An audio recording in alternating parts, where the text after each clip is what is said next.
Tertúlia. Boa tarde a todos. Hoje é dia 28 de dezembro de 2014, domingo. Estamos iniciando então mais uma tertúlia. O verbete de hoje é de número 3250. Ele é constituído de 6 páginas, 44 logias e 10 máximos. O título é Senso de Timing, da especialidade Autolucidologia, e vai ser aqui defendido pelo verbetógrafo Ricardo Rezende. O professor Ricardo, ele é graduado em Biblioteconomia, brasileiro, natural de Uberaba, Minas Gerais, voluntário da Conscienciologia desde 1999 e docente em Conscienciologia desde 2006.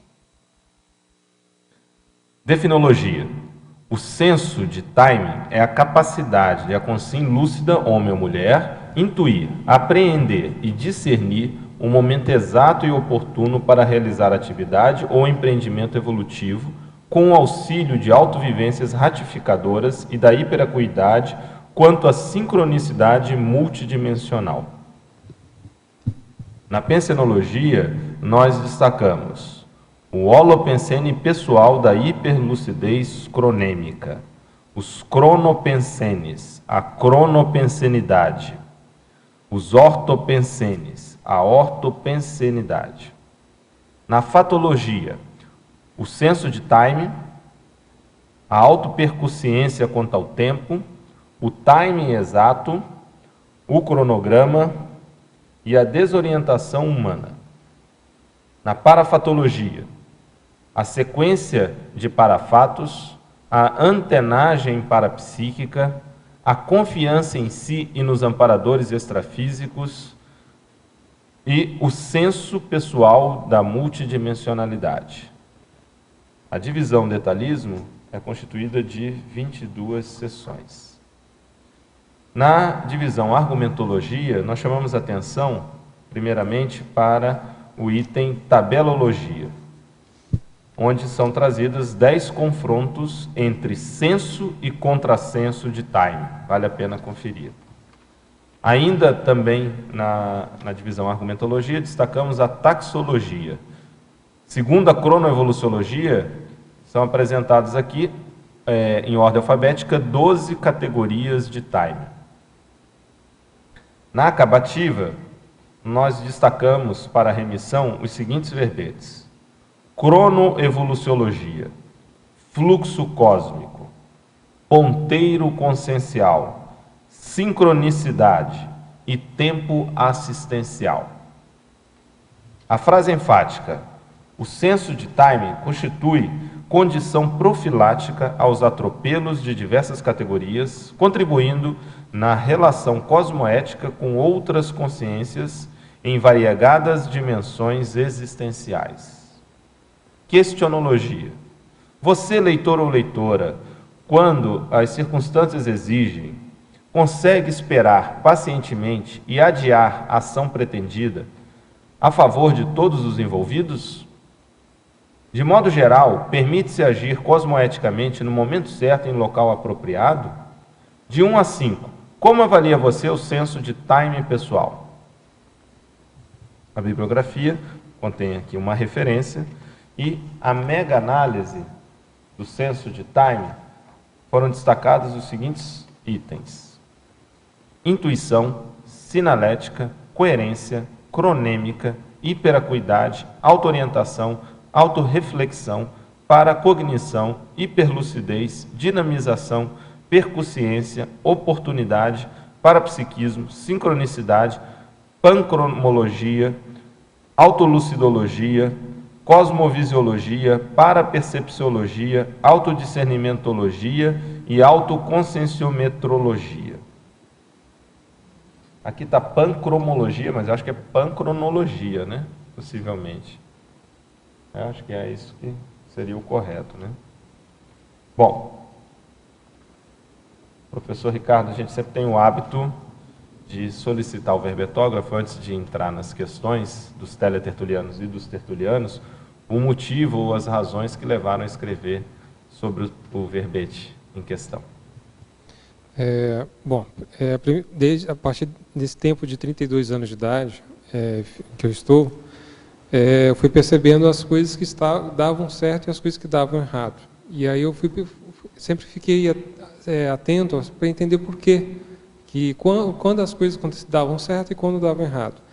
E aí eu fui perceber que havia essa relação do consenso de time, de que muitas das vezes aquele momento que eu estava querendo que tal coisa acontecesse, ou que eu fizesse que tal ação ou empreendimento, atividade desse certo, não era no momento certo, no local certo. Então eu percebia que eu precisava aguardar para que aquilo desse o resultado esperado, e não, quando dava certo, eu percebia que tudo ao redor, várias questões, aspectos, confluíam positivamente para que aquilo acontecesse. E então aí, a partir disso, eu queria aprofundar sobre o sense de time, para entender, para que eu pudesse assim fazer com que o fato quando as questões dessem certo, que eu promovesse mais vezes isso, né, que eu errasse menos pela falta de sense de time, porque eu aprofundasse mais e conseguisse, que nem o caso de indicadores de sense de time, assim, de que eu ficasse mais lúcido para que sabesse, não, agora é certo o momento certo de agir e tal. Então foi nesse sentido. Perfeito. Então vamos às questões. Ao verbetógrafo, professor Ricardo, Pensenologia, página 35, primeira linha. Quais dicas para melhorarmos o holopensene pessoal da hiperlucidez cronêmica, pois vivemos com tantos desencontros e distrações por todos os lados? No meu caso, eu percebi assim, que a primeira conduta minha foi me preocupar com a questão da autolucidez. Se eu vejo no meu dia a dia que minha lucidez sempre está baixa, estou com hipoacuidade, dificilmente eu vou conseguir acertar. Vou errar mais e vou acertar menos. Então, a primeira questão é tentar a própria lucidez. Saber os momentos quando você está com baixa lucidez, não tomar alguma decisão, uma ação, não querer planejar algo naquele momento, aguardar um momento seguinte onde você esteja com maior lucidez. O outro aspecto é a questão de você trabalhar com algumas parapatologias. Então, se você sofre muito de ansiedade, impulsividade, imediatismo, começar a trabalhar com isso. Porque senão não adianta você ficar atento à própria lucidez, querer desenvolver ela quando aquela parapatologia, quando vem à tona, ela acaba rompendo aquele trabalho que você estava fazendo. Você regride no trabalho, né? Se você quer aumentar mais lucidez para poder acertar mais. Então, esse é um trabalho conjunto, né? De trabalhar mais com lucidez e trabalhar com a parapatologias. Ok. Patologia, página 35 também, segunda linha. O que é o tempo de espera útil? Então, tem aquele tempo de espera onde você não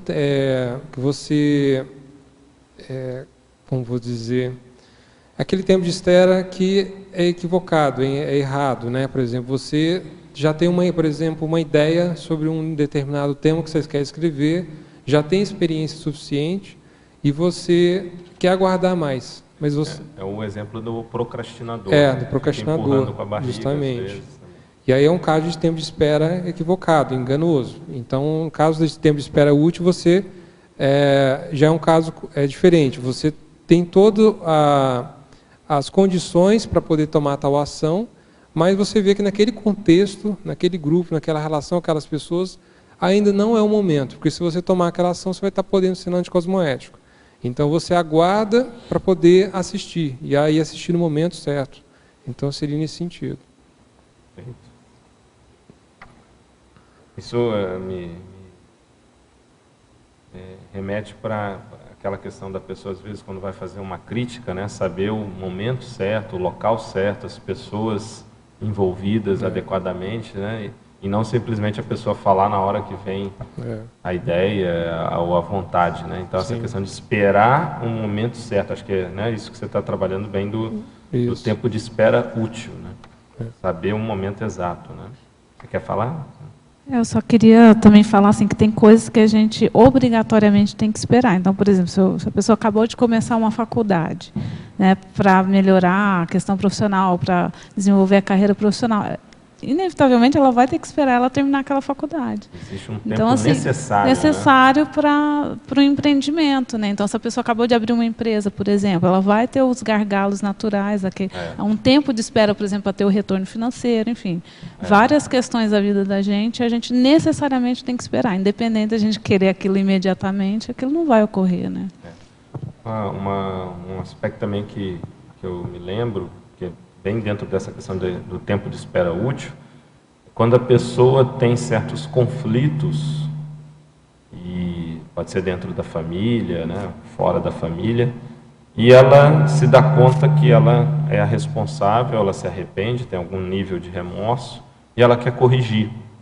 Só que o outro, ou vamos ser mais drásticos, a sua vítima, não está disposta naquele momento a interagir, não tem abertura, não há possibilidade daquilo.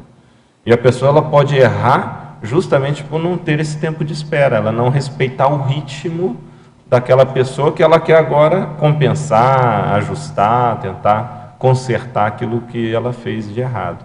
Então esse tempo de espera é respeitar também o tempo da sua vítima, de quem você causou dano, para que no momento oportuno possa realmente retomar, né? Então isso aí é muito sério, essa sabedoria do tempo útil e do senso de timing, né? É bem isso que você está trazendo. Fatologia, página 35, quarta linha. Quais as diferenças entre fluxograma e cronograma? Então, o cronograma você vai ali detalhar as etapas para a realização de algo. E no fluxograma você vai sim, descrever o passo a passo de cada atividade que você vai ter que fazer, quais as ações que você vai ter que implantar, colocar em prática. Então, o cronograma é mais a questão de você organizar quais etapas para a realização de algo, e o fluxograma passo a passo. Me permite acrescentar, no fluxograma você define a sequência das ações. Quem vem antes de quem vem depois de quem, né? Não necessariamente você atribui o tempo. No cronograma você já acrescenta a variável tempo. Isso vai ocorrer tal hora ou em tal dia, né? Então você faz esse link. Mas no fluxograma, dentro do que você falou do passo a passo, quer dizer, ter noção das tarefas, é importante ter também a sequência, daí o fluxo. Quer dizer, qual é a sequência correta, né? Uma coisa vem depois da outra. Um exemplo que a gente tem muito na conscienciologia são aquelas 4 etapas da consciencioterapia. Você se recorda? Existe uma sequência, um fluxo isso. Na verdade passa a ser ciclo, né? Porque depois se repete. Mas você tem o quê? Autoinvestigação, não seria o primeiro? Me corrija. Autodiagnóstico, depois o quê? Autoenfrentamento e autossuperação. Então, isso é um fluxo. Agora, o cronograma diz quanto tempo a pessoa vai fazer, aí é outra história, né? Sinergismologia, página 35, final da primeira linha. Como funciona o sinergismo holomemória senso intuitivo? Então, aqui minha intenção de colocar esse item foi assim, porque a gente tem, vamos dizer assim, que nem o caso do curso TMCIV. Você está lá, fez o curso TMCIV, teve o planejamento, então você, mesmo que não lembre das cláusulas pétreas ou das diretrizes da PROEX, você tem um senso intuitivo do que você veio fazer aqui. Então, essa relação de você estar acessando a holomemória e você estar com esse senso intuitivo, esse sinergismo, eu vejo que acaba acontecendo quando a gente está aqui na vida intrafísica tentando buscar executar a PROEX. Então, um exemplo é isso, essa relação com o curso TMCIV holomemória, de captar essas informações. Outro aspecto também a gente pode colocar em relação a retrocognições. Então, você, em determinadas vidas anteriores, você repetiu um determinado erro. E aí, quando você se depara com aquele tema nessa vida, aquilo te dá uma estranheza, um incômodo, e você fica com medo de errar naquele assunto, e você ainda não sabe por quê, mas ali pode estar indicando que você já sabe intuitivamente que tem aquele assunto ainda é um gargalo, é um travão para você, e você não quer errar naquilo, né? Então você meio que ativa esse senso intuitivo. Então eu vejo essa relação. Bom, essas questões vieram diretamente de Curitiba. Agora nós temos uma questão de Santa Catarina, Criciúma. Professor Ricardo, Fatologia, página 35, final da primeira linha. Poderia explicitar o senso quanto ao momento certo para agir, pois podemos achar que o momento certo é o momento certo e erramos? Então, aí, eu tinha colocado aqui na página 39, que são alguns itens, né, que você pode verificar se aquele momento realmente é o momento certo, né? Então, aqui tem 12 itens de você, caso você teve alguma dessas autovivências, que são construtivas, que elas podem indicar que aquele momento é o momento certo. Então, tem que ter essa experiência de, por exemplo, quando você tem aquela casuística, você teve aquele momento, lembrando um acerto pessoal, você teve aquele momento que você acertou, que você agiu na hora certa, no local certo, gravar aquele momento e quais variáveis que estão relacionadas àquilo. Então, você vai ver, assim, comparando com o tal momento agora que você quer escolher para agir, é parecido com aquele outro momento, as variáveis positivas que tinham lá, tem aqui também? Se não, aí é bom refletir, porque talvez está equivocado. Uhum. Agora uma questão diretamente de Quebec, no Canadá. Professor Ricardo, poderia relacionar o senso de time ao planejamento de mudança para Foz do Iguaçu, sem deixar nada a resolver para trás? Estou achando que o Canadá vai perder um morador. Né? Eu passei por isso quando eu estava morando em Belo Horizonte. Eu e a Tatiana, a gente estava querendo sair de Belo Horizonte, porque a principal motivação minha porque tinha acabado a faculdade e eu não sabia o que mais poderia, se eu continuasse em Belo Horizonte, o que seria da minha vida ali, o que poderia estar, quais benefícios que eu teria de ficar lá. E eu, na época, tinha meu voluntariado era no IPC, e eu vi assim, eu senti que talvez não dava mais para ficar ali. Assim, o primeiro motivo era o fato de que eu não queria morar numa cidade, numa capital. Que os transtornos que tinha de viver numa capital, eu já estava exaurido, né? Mas eu fui avaliar os aspectos, então fui estudar, se eu fosse mudar de cidade, qual que eram as minhas demandas para mudar de cidade, o que eu queria de vantagem, de benefício de uma mudança de cidade. E pensando no aspecto assim, evolutivo, né? O que poderia me ajudar mais, em qual cidade eu poderia render mais, trazer mais benefícios para a execução da minha ProEx. Então, eu nessas avaliações, estudando, cheguei à conclusão que Foz era um ambiente mais propício para o que eu queria. Então, eu vejo assim que mas na época eu percebia que já tinha fechado várias coisas, não tinha nada pendente. Então, por exemplo, durante todo o período de Belo Horizonte, eu ainda tinha problemas com a minha família. Mas quando eu já estava no período final, aquilo já diluiu bastante, já tinha resolvido bastante. E eu senti que eu já tinha liberdade para sair sem nenhuma coisa pendente na conta família. Na faculdade, então, encerrei aquele processo. O voluntariado, não deixei nada pendente lá. Então, você faz um checklist do que é aquilo que você vê que está pendente ou não. Nesse checklist você vai ver se a quantidade de pendências está maior do que as de não pendências, né? Vale a pena talvez esperar mais um pouco e resolver, para depois não se arrepender de mudar e muitas vezes ter que voltar de novo para o local para resolver o que ficou parado. Uma questão que a gente sempre coloca em situações como essa no Serviço de Apoio Existencial, no CAPEX, dentro da Associação Internacional da Programação Existencial, que é a APEX, muitas pessoas nos procuram lá para justamente pensar numa mudança, às vezes não só uma mudança de cidade, mas uma mudança profissional e alterações de outros tipos na sua vida de uma forma geral. Mas uma variável que a gente sempre coloca em primeiro lugar, e que aí o teletertuliano pode pensar, é a questão dos dependentes. Primeira pergunta que tem que ser feita é: há dependentes? Quando a gente fala dependentes, são filhos, pessoas, pode ser até mais de idade, os próprios pais, ou parentes, ou alguém que a pessoa é responsável em cuidar, e ver se esses que são dependentes ainda não têm condições de ter autonomia, ou não tem mais. Então, isso é uma variável muito importante para a pessoa avaliar a sua possibilidade de mudança ou não. Né? É importante levar isso em conta. Bom, agora nós vamos para Francisco Beltrão, aqui no Paraná. Professor Ricardo, para a Fatologia, página 35, última linha, poderia expor sua experiência a respeito do senso intuitivo do curso intermissivo, CI, pré-ressomático, fazendo um cotejo com o tema do verbete? O que eu tive de vivência sobre esse assunto não necessariamente foi saber o que foi programado no curso intermissivo, na minha programação existencial, mas ter um senso intuitivo do que não é a minha programação existencial. Isso para mim sempre ficou claro. Então, não me envolver em diversas áreas ou atividades que eu não tinha nenhum tipo de ligação ou propósito de trabalhar em cima daquilo. Então, acho que para mim ficou mais fácil de ver o que não é. Então, na decisão quanto à profissão, a questão de desde novo, escolher pela questão da Invex, né, de não querer me envolver com nada relacionado a riscomania, a questão de uma vida mais hedonista. Então, eu escolhi já desde novo um estilo de vida que estava de acordo com aquilo que eu vim fazer aqui.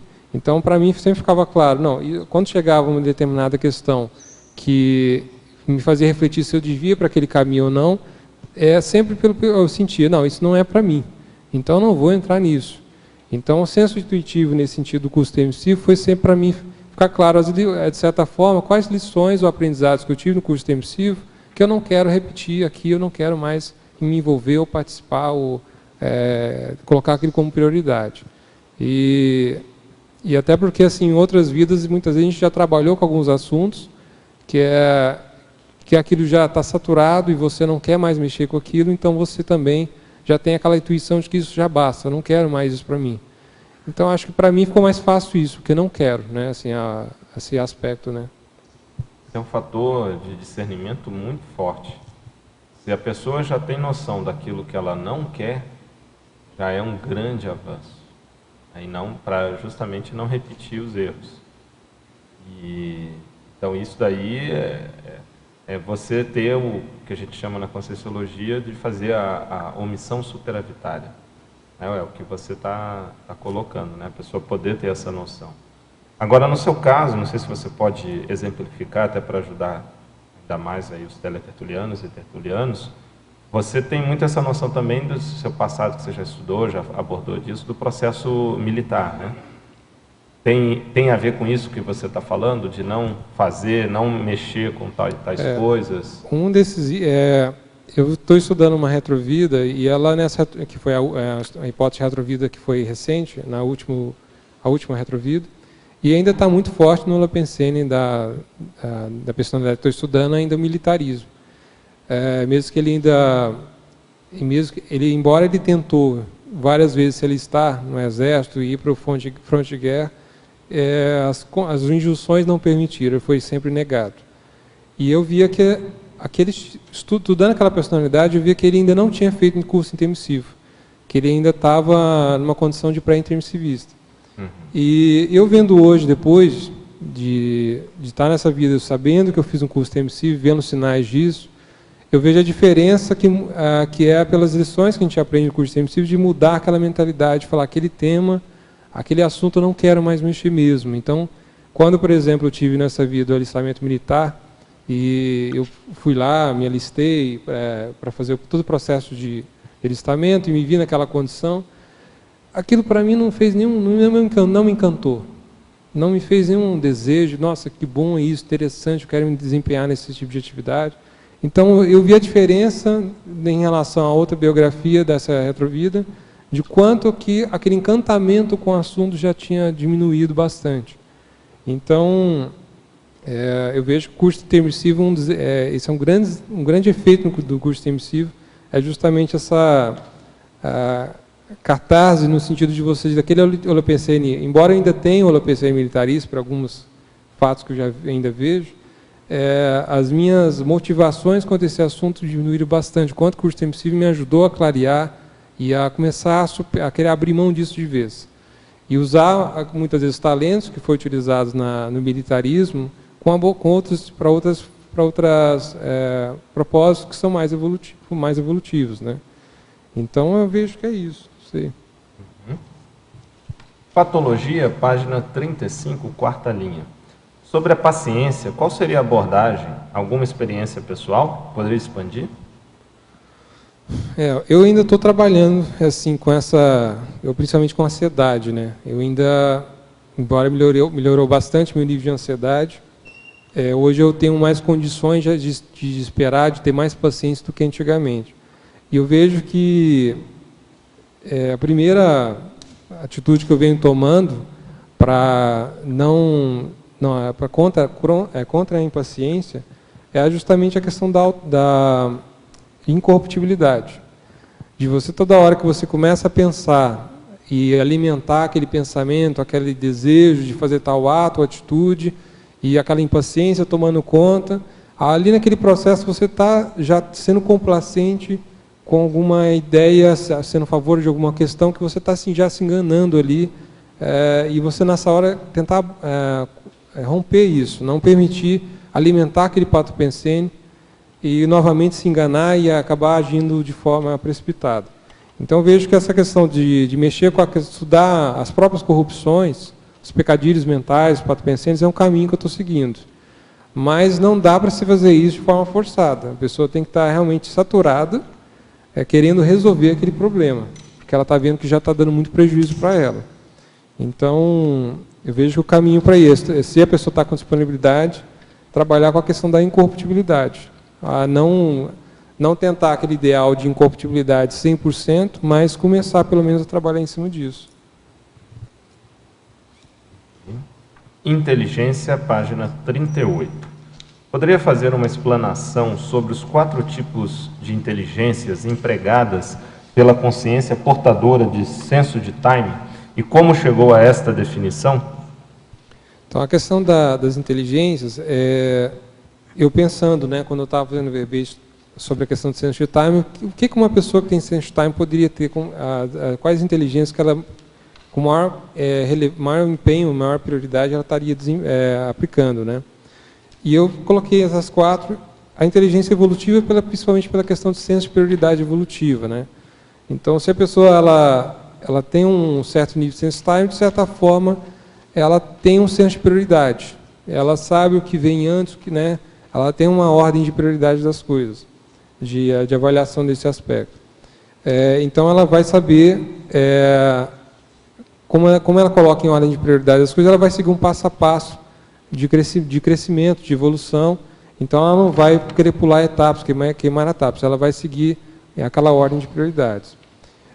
Então, eu vejo que a inteligência evolutiva, esse senso de prioridade, é um dos itens que tem relação.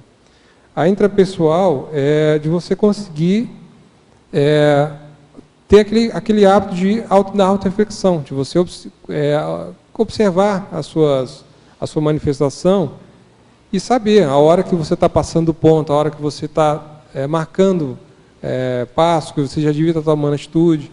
Então, você ter aquela condição aquele aspecto seu de atenção quanto ao seu aspecto intraconsciencial, de saber o que está acontecendo dentro de você, ver suas reações, parar para refletir. Então, eu vejo que não é possível ter sense de time sem ter o hábito da auto-reflexão.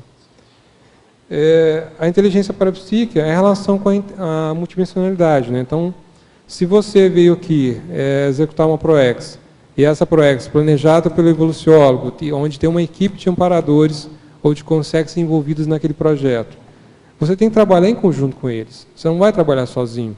Então, eu vejo que você tem que ficar atento à questão das informações extrafísicas para saber, eu não consigo ter uma visão uma visão ampla sobre o que está acontecendo, mas o amparador está vendo, então vou escutar ele e ver o que ele está vendo da situação e para diagnosticar se é hora de agir ou não.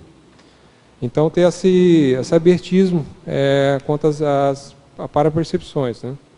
A contextual é de você enxergar o que está ao seu redor.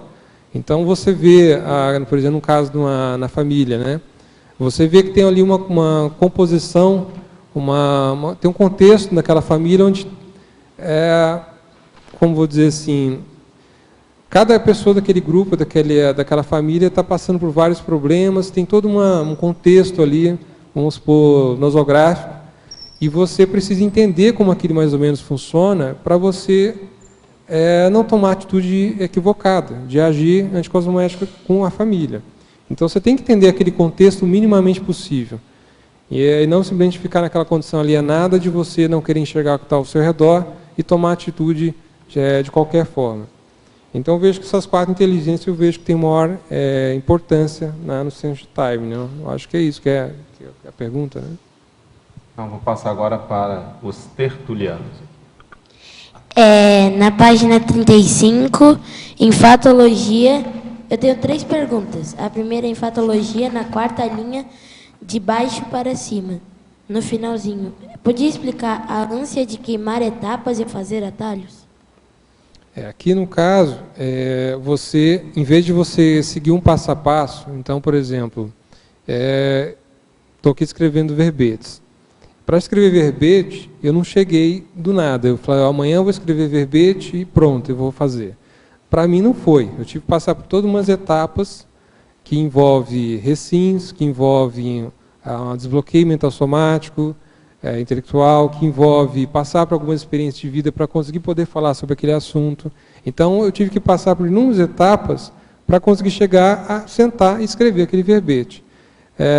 Se eu quisesse ignorar tudo isso e falar, não, eu vou sentar e escrever esse verbete, talvez, além de não sair o verbete, porque eu não daria conta de materializar aquela ideia, aquilo causaria um grande transtorno e um autoassédio, porque eu estaria forçando a barra comigo de escrever aquela ideia que no momento eu não estou pronto para escrever. Então, eu vejo que um exemplo é esse. Outro é a questão de voluntariado. Então, você está ali desempenhando uma atividade de voluntariado. Você tem um sonho, um ideal de como você gostaria que aquela função que você está fazendo, ela tivesse. Então, você está lá desenvolvendo uma atividade, você espera que o ideal dela que seja assim. De certa forma, como eu dizer,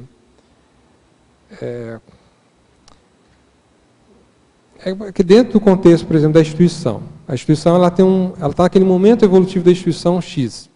E você espera que tal atividade ou empreendimento ali seja feito na IC. Só que o grupo precisa de amadurecer alguns aspectos ainda para conseguir implantar aquela ideia. Então você chega lá revoltado e fala, não, vamos implantar hoje isso aqui. E não dá, você vai criar um problema. Então, você também tem que passar por essas etapas do grupo, de o grupo também amadurecer junto.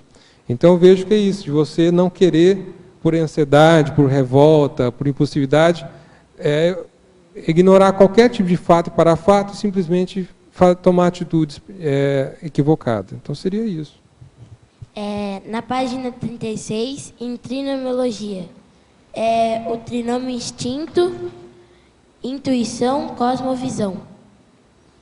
Aqui eu fiz uma reflexão de pensar assim, que inicialmente, pelo próprio autodesenvolvimento, você muitas vezes utiliza mais os instintos, né?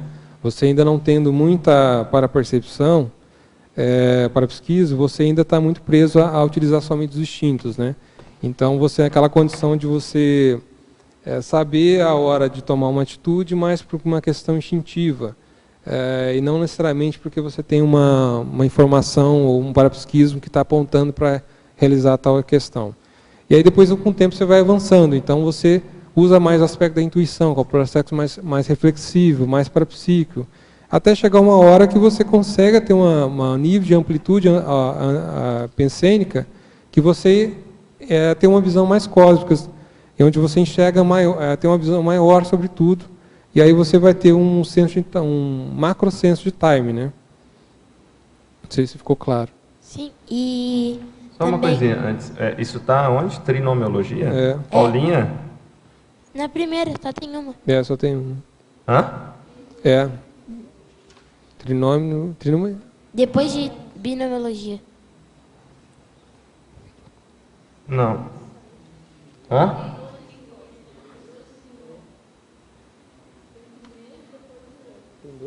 Dois trinômios? Aonde? Tá errado. Então. O trinômio virou binômio. Era aí. Bitrinomiologia. Então, por isso que eu estava vendo aqui o de baixo e não estava achando isso. Eu falei, não, peraí. Tá certo. Então, teve um processo aí de revisão que passou. Trinomiologia aqui foi colocado 2 vezes e tem conteúdos diferentes. Tem que juntar isso aqui. Tá? E na outra trinomiologia, no finalzinho da primeira linha, é o trinômio autodisponibilidade, senso de timing, calculismo cosmoético. Aqui no caso, a autodisponibilidade, você está disponível para tomar uma atitude, né, colocar uma ação em prática, né? Então, esse acho que é uma questão inicial. Não adianta você ter um senso de time se você não tem autodisponibilidade. Então, a partir do momento que você tem disponibilidade, tem senso de time, você vai conseguir calcular melhor as suas ações para que suas ações sejam cosmoéticas. Então, é nesse sentido. Vamos lá? Ricardo, boa tarde. Voltando àquela questão que te perguntaram lá de Quebec, né, como é que foi o senso de time para se mudar para Foz e tal. Na realidade, para esse senso de time, eu queria saber o que você pensa sobre qual a principal ferramenta consciencial, vamos dizer assim, que a consciência, a Consim, né, utiliza ou deveria utilizar para desenvolver esse senso de time, né?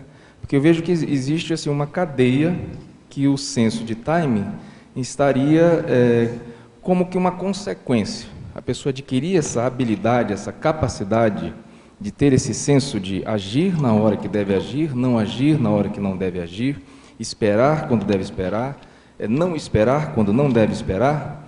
Isso exige um grau de criticidade que só se adquire, né, com uma certa racionalidade, né? Mas existe uma capacidade da consciência que eu vejo que seria talvez a principal ferramenta, que seria a lógica, né? Você começar a ter a questão do omniquestionamento e da metapensenização, ou seja, você ter o primeiro time de tudo seria o time para pensenizar, né? Para pensenizar sobre aquilo que está acontecendo, pensenizar sobre aquilo que está pensando, né? E com o omniquestionamento você começa a distinguir, aumenta a criticidade, leva a uma hiperacuidade, né? E isso vai desencadeando, então, todo um processo que leva você a ter o senso de time. O que você pensa sobre a principal ferramenta para isso? Para mim, o que mais ficou claro assim, de ferramenta que eu utilizei foi o hábito da auto-reflexão e da auto-organização. Porque, assim, hábito da auto-reflexão e da auto-organização. Por quê? Porque a auto-reflexão, você já consegue vir os derivados, então, que é a razão, a lógica. Então, ali, esse hábito da auto-reflexão já traz a questão da lógica que você está dizendo. E da auto-organização, não tem como você manter um hábito de auto-reflexão ou ter atitudes mais, acertar mais, se você não tem um trabalho com a auto-organização. Então, eu vejo que essas duas, para mim, funcionam melhor para poder desenvolver o sense de time. Que nem o caso no final do verbete, né? Como você avalia o seu sense de time? De 1 a 5, né? Para mim, no meu caso hoje, eu vejo ali uma média de 3. Porque eu vejo assim que qual que é o principal resultado da pessoa, qual o principal sintoma da pessoa estar utilizando o sense de time, do meu ponto de vista? A vida está dinamizada, a vida da pessoa não está atravancada. Então ela vê assim, por exemplo, ela pegar desde a adolescência até os dias atuais, se a vida dela foi dinâmica, no sentido construtivo, evolutivo, se houve andamento das coisas. Porque ela aí mostra uma sintonia, um trabalho em conjunto com o amparador, que as coisas estão se desenvolvendo. E ela não está perdendo as oportunidades que surgiram em cada etapa da vida. Então, eu, desde o início, quando eu já tenho, desde novo, esse hábito da auto-reflexão e da auto-organização, e para mim foi fundamentais. Legal. Posso perguntar? Na parafatologia, você coloca sincronia interconsciencial com sim amparanda, com ciex amparadora.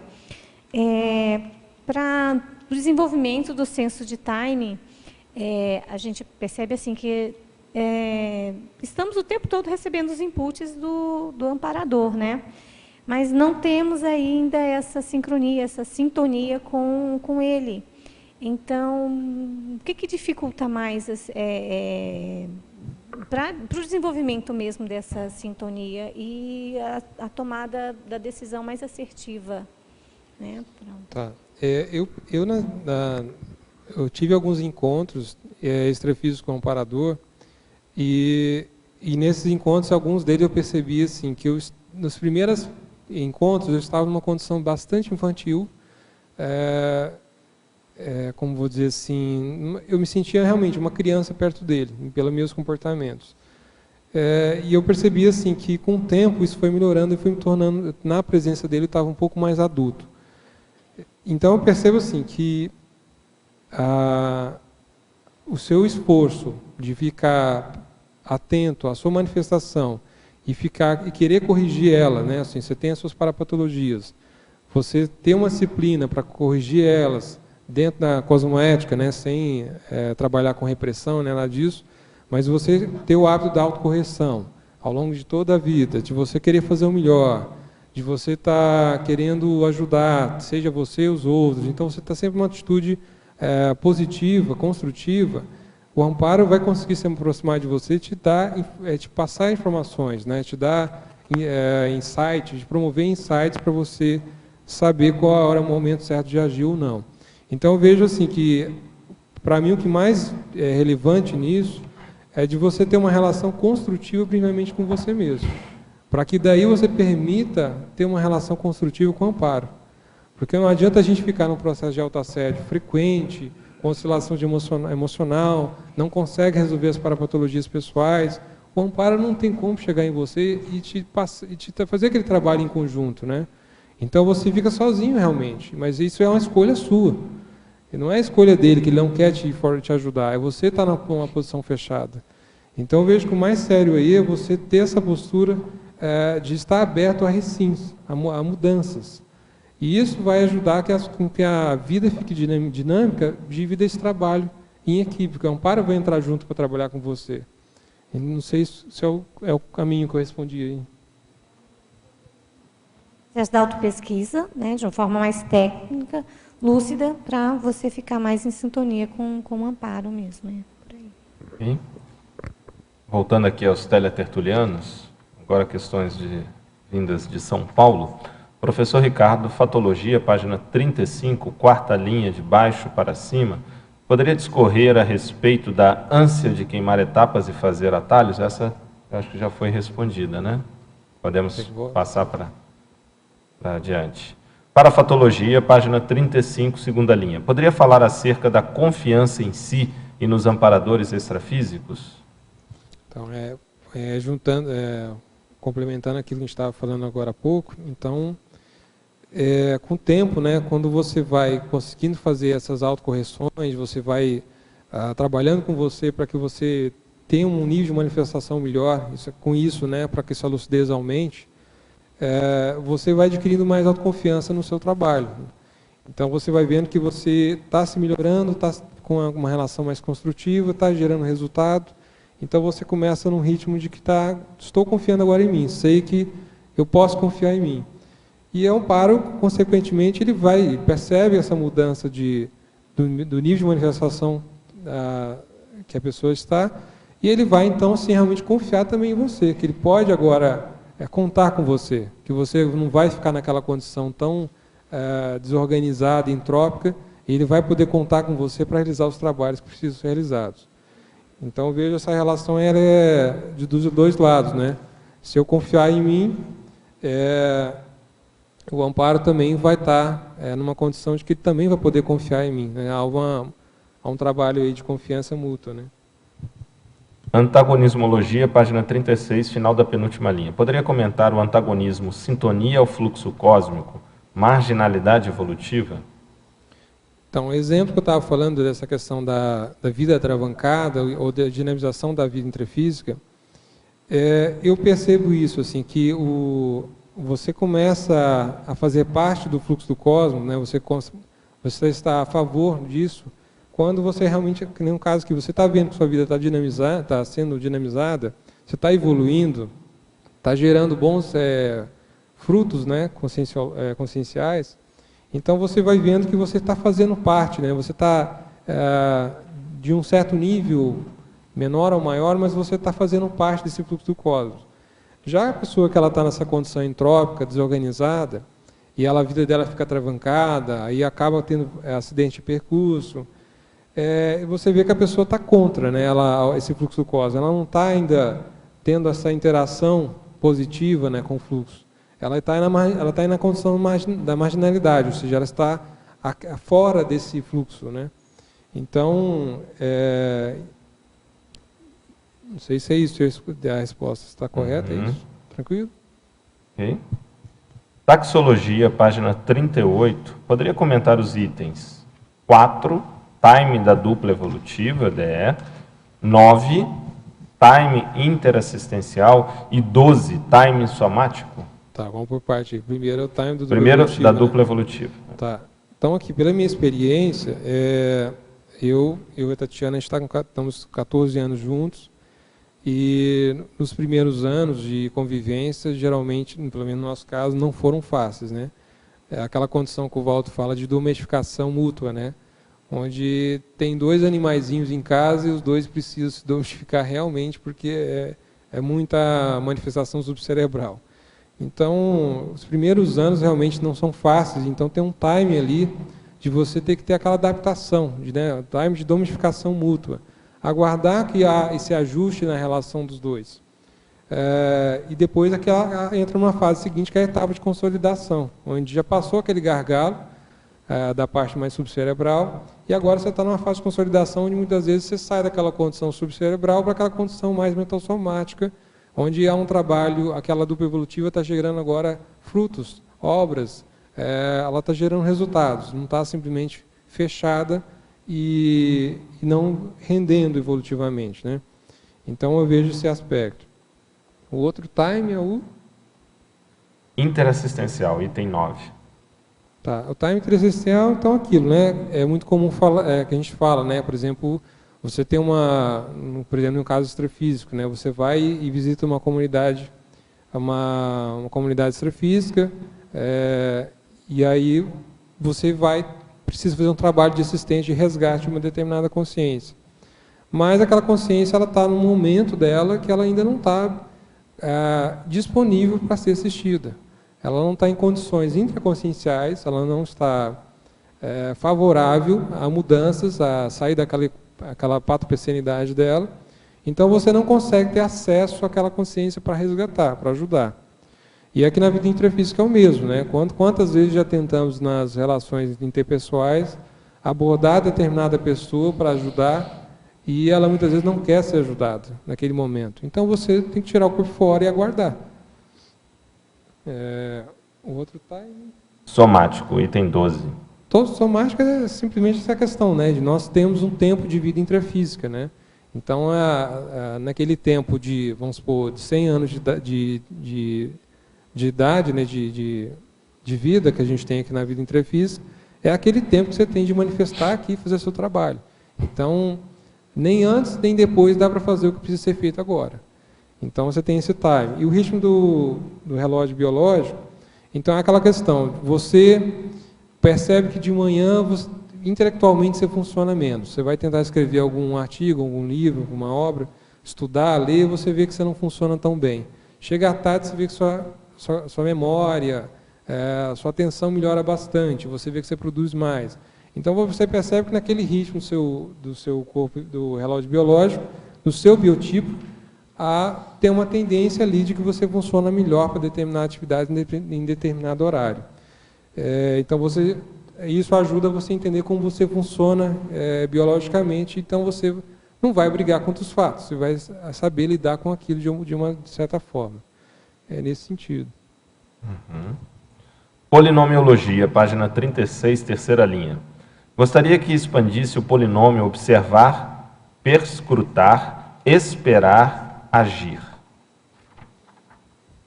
Tá. Então aqui, então dá um exemplo aqui de você encontra uma pessoa e a pessoa está conversando com outra pessoa, você fica observando aquela conversa e você vê que uma daquelas pessoas não está bem, ela está alterada, ela está em alto assédio.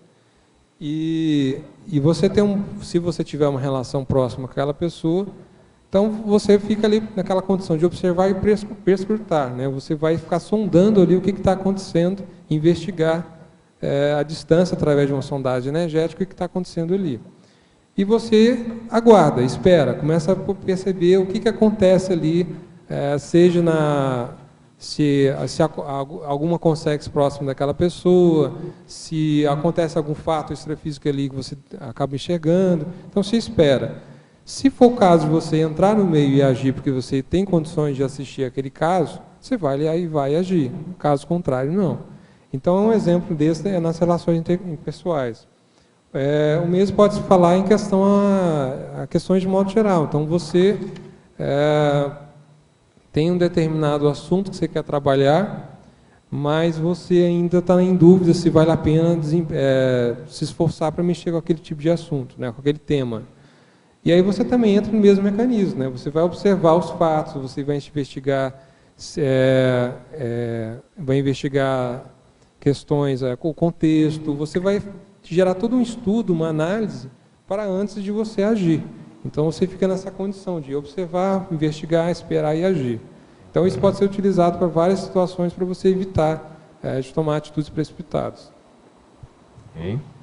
Ricardo, ali na página 37, você fala dos 2 itens da culturologia, a gestão cosmética do tempo e cultura da serenidade. Sim. Então aqui a cultura da gestão cosmética do tempo, se nós temos essa condição aqui na vida intrafísica da existência do tempo, é necessário a gente saber fazer a gestão cosmética do tempo. Então, é aquela questão, né, de não brigar com os fatos, né? Então, se você tem uma vida, por exemplo, se você sabe que as etapas, por exemplo, as etapas da vida humana, né? Você tem ali a infância, a adolescência, a adultidade, etc. Cada fase dessas existe várias questões que vão estar envolvidas naquelas etapas. Então, se você sabe que por exemplo, naquela fase da vida humana, na adolescência, é comum passar por tais percalços, ao invés de você brigar com aqueles percalços, você saber lidar com eles, sabendo que faz parte daquele momento, daquela fase da vida humana. Então você vai poder utilizar aquele período para saber, como vou dizer, fazer uma gestão melhor com isso, né? Fazer um tratamento melhor daquilo, né? Então você utilizar aquele tempo, aquela fase, para poder trabalhar da melhor forma possível, né? Então a gestão cosmética do tempo seria de você, também outro aspecto aqui, como diz aquela frase, tudo tem seu tempo, né? Então você não brigar também com isso, né? Você, se tal coisa é para ser feito agora, faça, se não há, aguarda. Tem algo que você precisa fazer, planeje, coloque para determinada data futura, porque é o momento ideal para aquele tipo de realização. Então você, assim, saber colocar a utilização de metas, de prazos, dentro de uma realidade coerente, né, que não seja equivocada. E a cultura da serenidade é justamente você, assim, se não querer, assim, fazer uma imposição das suas necessidades, seus desejos, então você, assim, pensar melhor no que você quer, nas suas atitudes. Então aquela questão de você, se você consegue desenvolver a serenidade, você vai ter mais condições de parar para refletir, saber, então, qual o melhor momento de agir. Você vai entrar num ritmo de trabalho muito mais racional, muito mais equilibrado. Então a serenidade, ela ajuda você aquela expressão não colocar os pés, como é que chama? Não, deu os pés. Né? Os pés na rocha, mental soma no cosmos. Não, tem outra expressão. Trocar como é que chama aquilo? Não, tem outra frase ali, eu esqueci. Mas, enfim, positivo ou negativo? Negativo. Trocar os pés pelas mãos. Isso, justamente. Então, ou seja, a serenidade, a condição de sereno, de equilibrado, ajuda muito a você, a seu nível de manifestação ficar muito mais coerente, correto e agir no momento certo, né? Não sei se eu fui claro. Sim, e eu estava pensando quando você falava, parece que a junção assim, né, da serenidade com essa gestão cosmética parece que tem relação com evitar, em relações interpessoais, assim, evitar estupro evolutivo, né? A gente conseguir também perceber o tempo do outro e o nosso tempo e conseguir lidar melhor com o processo evolutivo, mas no tempo da maturidade de cada um. Tanto que a serenidade tem relação com o pacifismo, né? Você pode perceber que o contrário do comportamento de uma pessoa que ela contra a sense de time é justamente a agressividade, né? O belicismo, né? Então ela quer que as necessidades dela sejam realizadas, os desejos e necessidades dela sejam realizados no momento imediato, agora. Ela não tem um nível de lucidez bom para poder saber que as coisas não são assim, né? Obrigado.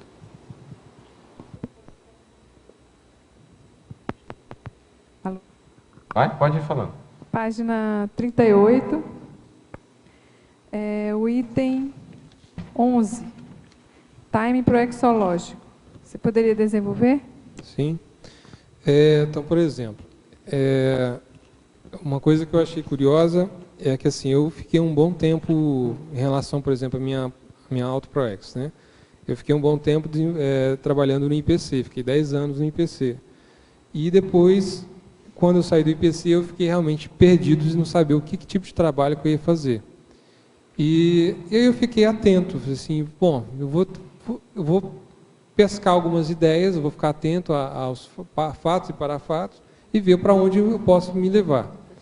E eu fui percebendo assim que não conseguia enxergar em soluções. O principal problema era que eu ainda estava muito em alto assédio, então não conseguia realmente ver as coisas, eu estava obnubilado. Então acabei chutando, né? Fui para uma IC, fui para outra, e eu vi que não deu resultado, que eu não desenvolvi meu trabalho, não me alinhei dentro daquilo que eu tinha pretensão de fazer.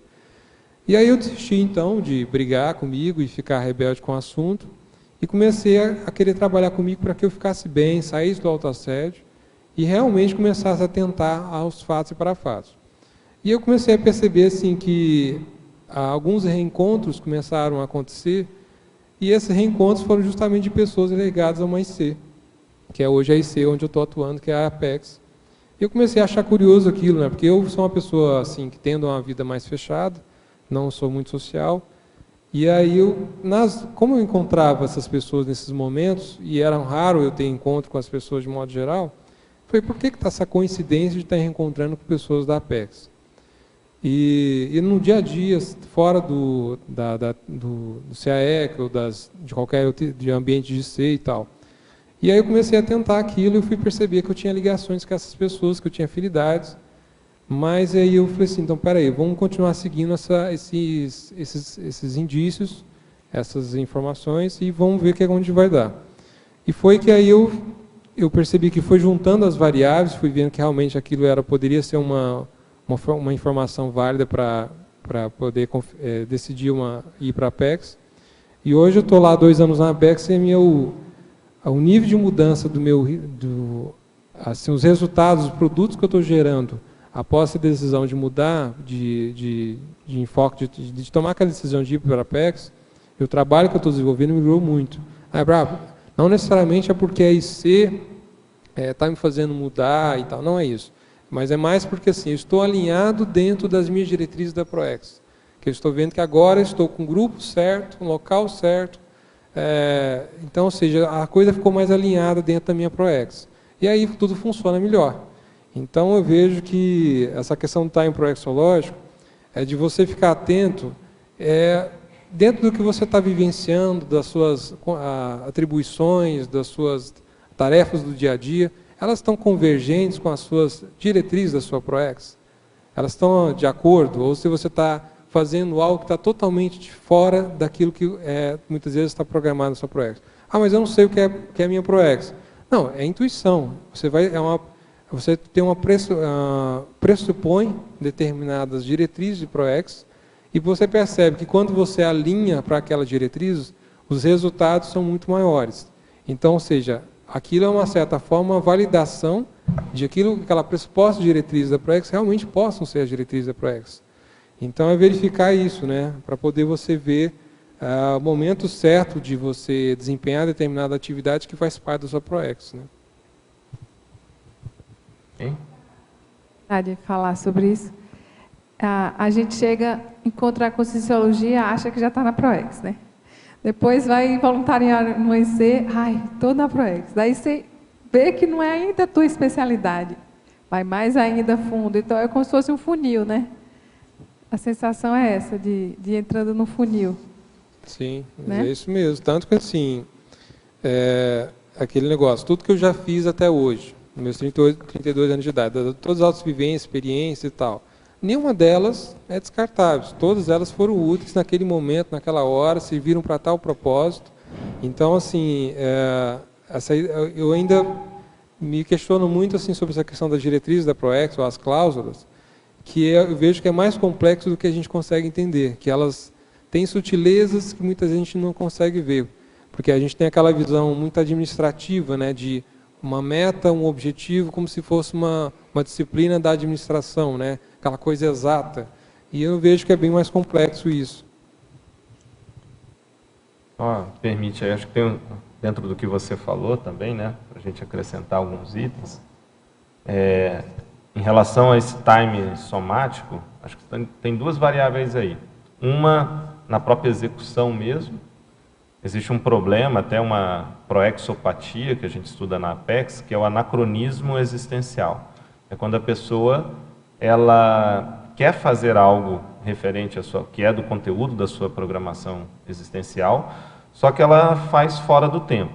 Esse anacronismo ele pode se dar por atraso, ou seja, era para ela ter feito algo num determinado momento da vida, aquilo passou, aquele momento passou, ela não fez e agora não dá mais. E às vezes até é pior ela querer fazer aquilo neste momento, porque ela acaba deixando também de aproveitar outras coisas que as conjunções ou a configuração da vida dela naquele momento seriam mais adequadas. Então a gente tem que ter isso, a pessoa fica com aquilo, puxa, eu deixei passar e quer forçar a barra quando tem que abrir mão. Deixou, passou e vamos ver o que pode ser feito ainda de melhor. E o anacronismo existencial também pode ocorrer o contrário, quando a pessoa ela quer fazer algo antes do tempo devido. Então, isso às vezes se dá por uma questão de ansiedade, por exemplo. A pessoa ela quer antecipar algo que não depende só dela. Esse problema, às vezes, ele está deslocado no tempo porque outras pessoas que estão envolvidas naquele contexto, naquela condição, ainda não estão preparadas ou ainda não chegaram, ou por uma série de fatores. É claro que existe a antecipação positiva. A pessoa conseguiu fazer algo antes do tempo programado e teve, então, um rendimento melhor. Mas nem sempre isso é possível. Então, essa noção do timing é fazer a coisa justamente, do ponto de vista da ProEx, né, o conteúdo, aquilo da ProEx, no tempo correto. Isso, ficar atento. Agora, em relação ao que você falou, é o que a gente chama do ajuste fino da ProEx. A questão da identificação. Por que ajuste fino? Porque quando a pessoa, muitos chegam até a Conscienciologia já ou em função, uma motivação interna de saber qual é o seu sentido de vida, qual é o seu propósito de vida, em outras palavras, qual é a sua programação existencial. Essa é uma questão que permeia todos nós. Mas muitos chegam em função disso, por essa motivação, de obter resposta para isso. Num primeiro momento, quando então tem o contato com a Conscienciologia, ela realmente identifica que a sua programação existencial tem relação com a Conscienciologia. Contudo, a Conscienciologia ela é um universo, não é nem um mundo. Hoje ela é um universo, haja vista as diversas especialidades que a própria Conscienciologia se ramifica, né, e subespecialidades. Então, é necessário, e a gente atende muita gente, né, muito conscienciólogo, muito cognopolita, pessoas de fora, também daqui de Foz do Iguaçu, com essa demanda, é necessário fazer o ajuste fino da ProEx, como a gente fala, como eu me referi ainda há pouco.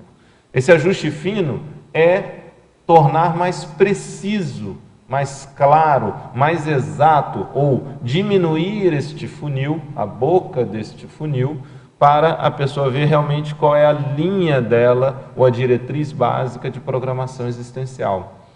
Isso vai na prática, se manifestar na especialidade que a pessoa vai assumir. É por isso que hoje nós temos, enquanto conscienciólogos, consciencioterapeutas, mas também temos, enquanto conscienciólogos, projeciólogos. Conscienciólogos que são invexólogos e por aí vai, né? Então, parapedagogos e, por exemplo, também proexólogos. Todos são conscienciólogos, mas cada um começou a definir a sua especialização.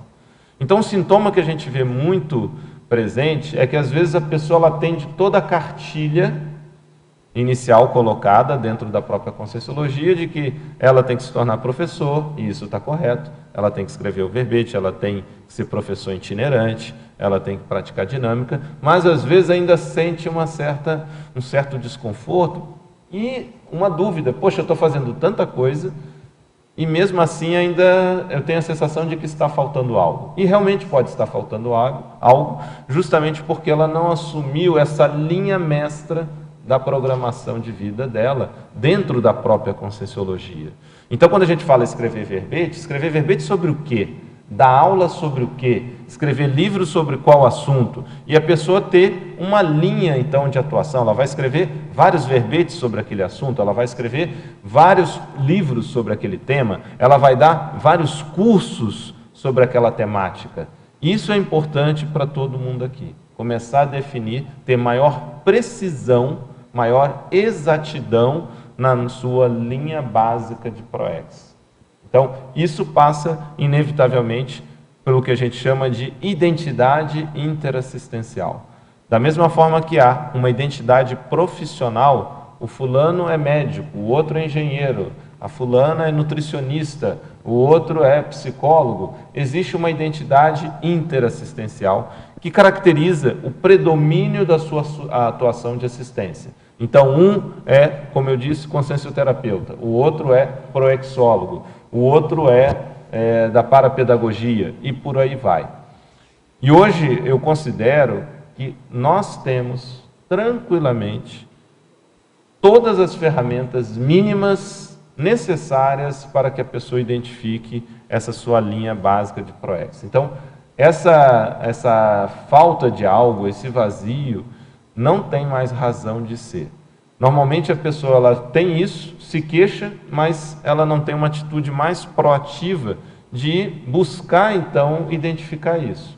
Na Apex, por exemplo, nós temos um curso específico voltado para isso, que é identificação das diretrizes da PROEX. É justamente, a partir de toda essa lógica, ajudar a pessoa a definir isso. Além disso, nós temos na Conscienciologia a própria conscienciometria, através da Conscius, que pode ajudar a dar elementos para a pessoa identificar isso. Nós temos a própria consciencioterapia, em alguns casos, é necessário justamente um aprofundamento em relação a parapatologias, a certos travões que refletem na identificação e, consequentemente, na execução da programação existencial, dentre outras coisas, apenas só para citar. Então, esses são pontos importantes no time proexológico, no senso, né, do time, e também na execução e futuramente no complexo da pessoa. Tá bom?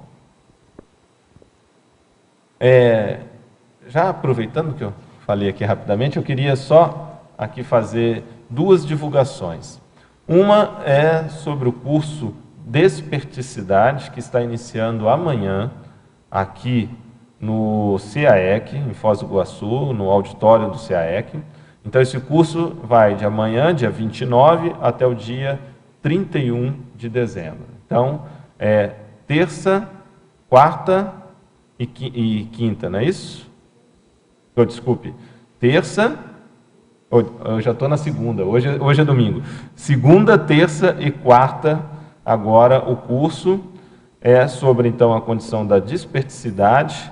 Vai abordar a questão teórica e prática, né, objetivando fornecer ferramentas evolutivas para os interessados em atingir a desperticidade. Então, é muito importante a gente considerar. Traz como benefícios a ampliação da autopesquisa, o desbloqueio encefálico, ampliação do autoparapsiquismo e auto e hétero desassédios conscientes. Nós vamos ter como epicons desse curso o professor Moacir Gonçalves e o professor Everton Santos. Esse é um curso de realização do CIAEC. E queria aproveitar também, divulgar aqui o curso da Apex, do qual o Ricardo faz parte, eu também faço parte, que é o balanço existencial do próximo ano, agora sempre no período do Carnaval. No ano que vem, então, nós estamos falando ano que vem, mas são 2 meses e pouquinho só, está logo aí, iniciando no dia 14 de fevereiro, então é sábado de Carnaval até terça-feira de Carnaval, 14, 15, 16 e 17. Vale a pena os teletertulianos também, os tertulianos aqui presentes, se organizarem para isso. A proposta desse curso, Balanço Existencial, é ajudar a pessoa a fazer um verdadeiro inventário da sua vida, levantando erros, acertos, conquistas, realizações, aportes recebidos, aportes aproveitados, desde o nascimento até os dias de hoje, para poder então avaliar o saldo, o seu saldo, a sua realização dentro da sua programação existencial. E a partir daí elaborar um plano de ação para os próximos anos, no sentido de aperfeiçoar, de ampliar, de maximizar a sua performance evolutiva em relação mais diretamente à sua ProEx. O balanço existencial, a pessoa ela sai com um documento elaborado por ela, a partir de técnicas, para que ela possa, então, ter este balanço e o planejamento existencial. São várias atividades dentro desses 4 dias, tem campo parapsíquico, tem oficina de consciencioterapia e ProEx, tem dinâmicas específicas para desenvolver o raciocínio proexológico, e temos uma série de estudos de caso. O balanço sempre é baseado em estudos de caso, para que os participantes possam refletir também na sua casuística pessoal. Esse ano, a temática será, esse ano que eu me refiro, então, 2015, a temática será decisões de destino, que são aquelas decisões mais sérias que vão impactar a vida da pessoa dali para frente. E nós teremos como convidados, alguns dos convidados aqui que irão abordar a sua casuística pessoal. Nós temos aqui como destaque o professor Celso Fior, que vai falar da sua experiência no militarismo. O professor Celso Fior foram várias décadas dentro do processo militar, mais especificamente da polícia militar, e vai falar sobre escolha profissional adversa, reciclagem das posturas imaturas e realinhamento proexológico. É uma apresentação inédita do professor Fior, vai ser bastante interessante. Então, experiência no militarismo. Nós vamos ter também a professora Rosemary Salles, que vai falar, dentro desse contexto de decisões de destino também, sobre as revoluções intraconscienciais, as teáticas da militância política de esquerda. A professora Rosemary Salles, ela é uma das fundadoras do PSTU, ela foi muitos anos do PT, então tem toda uma vida, toda uma experiência dentro do processo político e vai abordar essa questão da reciclagem e a decisão de destino. Nós vamos ter o professor João Paulo Costa, que vai falar da reciclagem da personalidade artística. O professor João Paulo trabalhou na área da música, com várias personalidades artísticas, da MPB, sobretudo, conhecidas, e ele vai colocar a sua experiência dentro desse contexto. Nós vamos ter a professora Sheila Ali Gazaoui, que vai falar da sua condição no talk show, na entrevista, sobre a sua condição em relação ao belicismo, ao islamismo e toda essa condição também do próprio terrorismo e a experiência que ela teve próxima dentro desse contexto, também é algo assim imperdível. O professor Luiz Fernando vai falar da sua superação do vício. Então, como é que ele superou o vício, e vai ser uma experiência muito rica. E o professor Laurentino Afonso, da religião à conscienciologia, abordando a sua experiência dentro da religião, mais diretamente ligada ao catolicismo e ao judaísmo. Ele é um dos organizadores de uma enciclopédia judaica, e vai abordar a sua saída da religião. Então, vale a pena conferir, quem tiver interesse, de 14 a 17 de fevereiro, Balanço Existencial, é a 13ª edição do Balanço Existencial, ok? Não? Ricardo, Você fala sobre a disciplinofobia, que é ali na página 36, síndrome, fobiologia. Por favor. Tá. Então, aqui no caso, né, dentro do contexto do senso de time, aqui no caso a disciplina da auto-reflexão, né? Então, a pessoa, ela não tendo senso de time, ela age precipitada, impulsiva, imediatista, então ela não tem a disciplina, primeiramente, das emoções, né?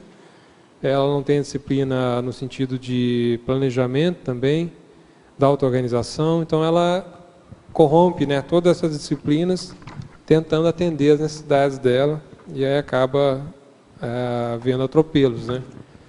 Então a necessidade da disciplina, de modo geral, ela faz reajustes, né, da conduta da pessoa, ajusta as condutas da pessoa.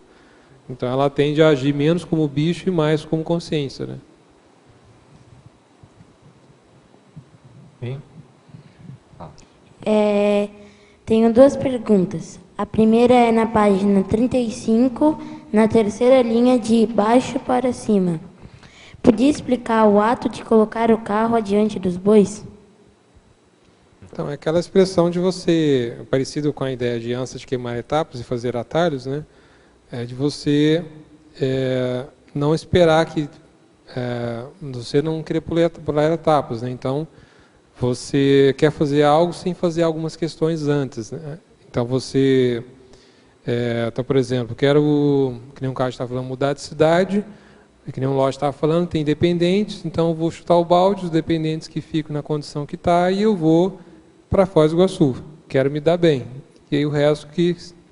Então, então o carro adiante de bois é isso. Você sempre está colocando uma condição à frente sem pensar, sem avaliar, acabando prejudicando a si mesmo e outras pessoas.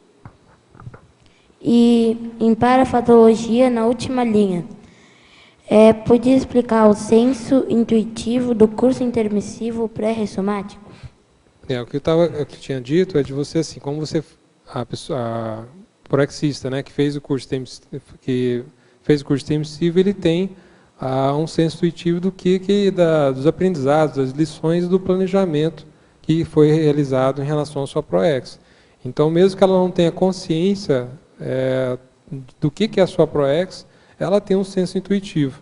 Então, ela vai saber o que fazer e o que não fazer dentro das intuições que ela tem ao longo da vida, né?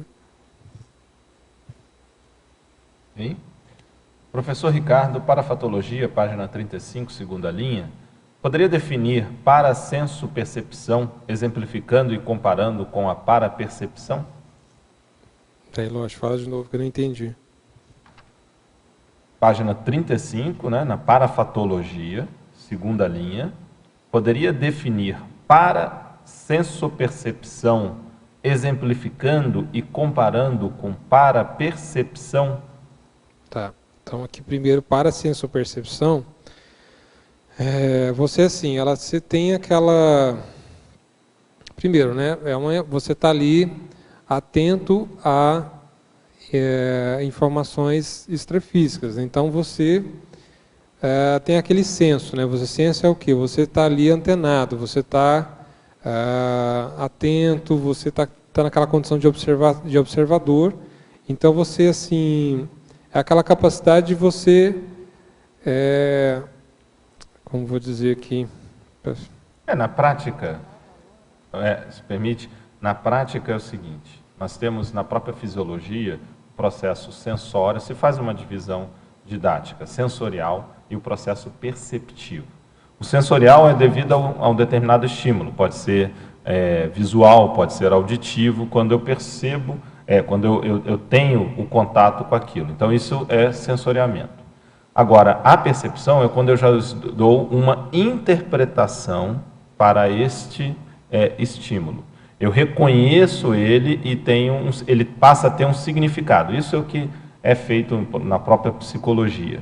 Então, muitas vezes, na prática, a gente utiliza o conceito de percepção englobando o senso-percepção. Tá? É um termo que se utiliza. Mas há essa divisão. Então, eu posso ter um som, ouvir um som, mas eu não reconheço aquele som.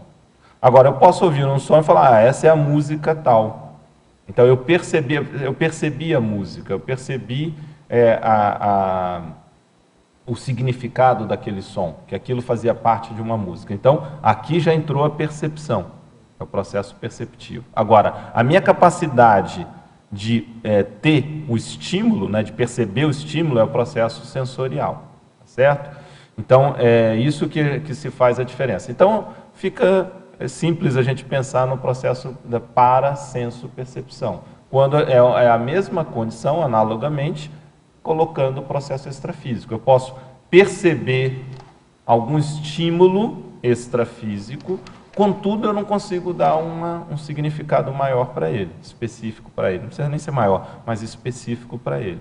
Então, tem um processo sensório, ainda parasensório, mas não tem perceptivo exatamente. É mais nesse sentido. Tá? Ok? Boa tarde a todos.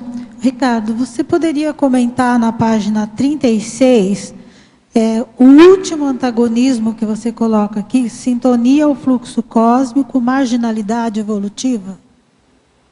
Então, o que eu tinha abordado já nesse assunto é de você, assim, se você está conseguindo ter senso de time, você acaba tendo essa sintonia ao fluxo do cosmos, ou seja, você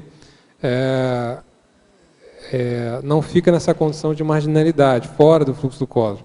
Então, uma coisa que eu percebo na minha vida, quando está esse processo de sintonia ao fluxo do cosmos, é de você estar com a sua vida sendo dinâmica, positivamente, de forma construtiva.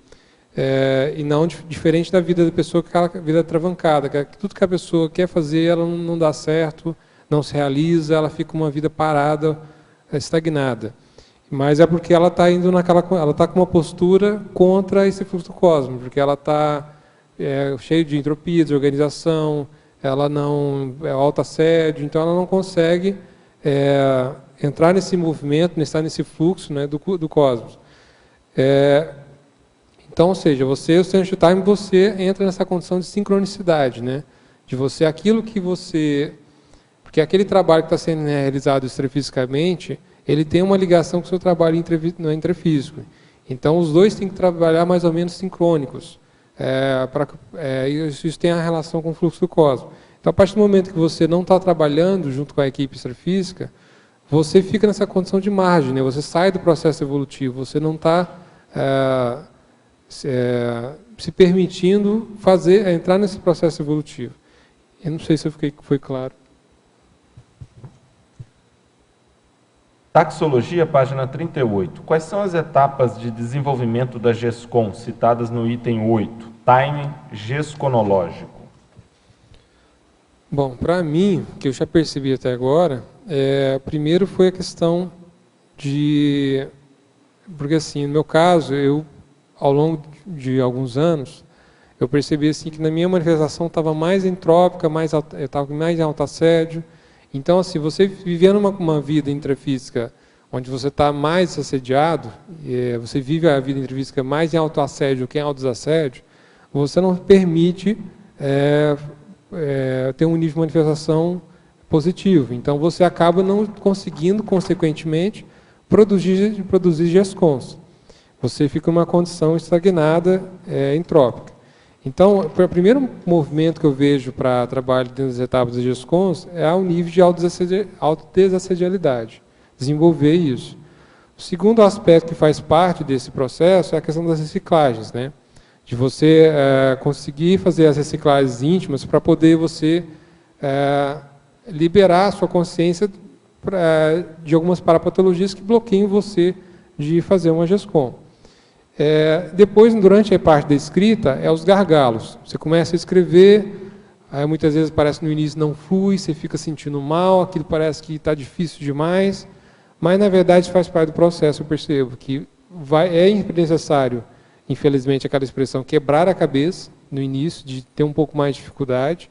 Então você vai sentir algum desconforto para escrever, mas quando você está mais à frente na produção daquele conteúdo, você percebe que começa a melhorar o desconforto. Então, você começa a ter um pouco mais de facilidade para escrever.